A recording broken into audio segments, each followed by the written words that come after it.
George sat at the kitchen table, sifting through his bank statement with a deep sigh. Retirement had arrived, but with it came tighter margins and rising costs. He wasn't struggling, not exactly, but the small, unnecessary expenses added up. Paper towels, plastic bags, cleaning products. He kept buying the same items over and over without thinking. One afternoon, his neighbor Ruby stopped by. Ruby was a few years older, but always seemed to live well on less.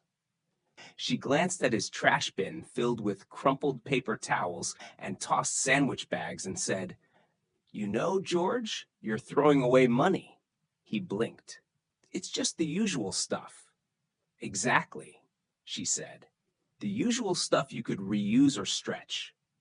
That night, George sat down with a pen and notebook and made a list. 10 common items to reuse or stretch longer. It was time to stop wasting money.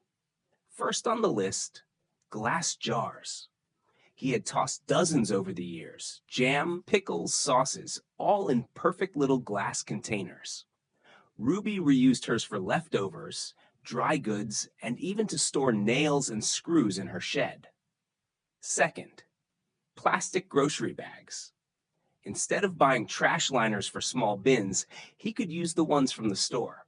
Ruby even used them to wrap shoes before packing for trips. Third was paper towels. He used them like water, tearing off sheets for the smallest spills. Ruby used washable cloths for everyday wiping and saved paper towels for the really messy jobs. Fourth, aluminum foil. George had never thought about reusing foil, but Ruby did. Wiped it clean, folded it up, and used it again for baking or covering dishes. Fifth, plastic containers. Takeout boxes, sour cream tubs. They were perfectly usable storage. He started rinsing them out and stacking them neatly in the cupboard. Sixth, old toothbrushes. Ruby used hers for cleaning tile grout, sink edges, and other small crevices. George tried it and found it surprisingly effective. Seventh, bar soap slivers. He'd always toss them when they got too small. Ruby collected hers in a mesh bag and used them in the shower until they were gone. Eighth, wrapping paper. He laughed remembering how Ruby smoothed out the pieces and folded them for next year's gifts. Old-fashioned, he once called it. Now it seemed practical. Ninth, coffee grounds. Ruby sprinkled hers in her garden to enrich the soil. George gave it a try, and the roses looked better than ever. 10th, candle ends. Ruby melted hers down and poured them into old jars with a new wick. "One candle becomes two," she told him. Over the next month, George noticed a shift. His trash bin filled up slower.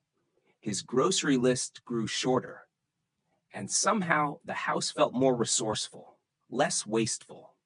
As he marked another bill paid on time, George smiled. Reusing wasn't just about saving money. It was about thinking differently, living smarter. What once felt like cutting corners now felt like taking control.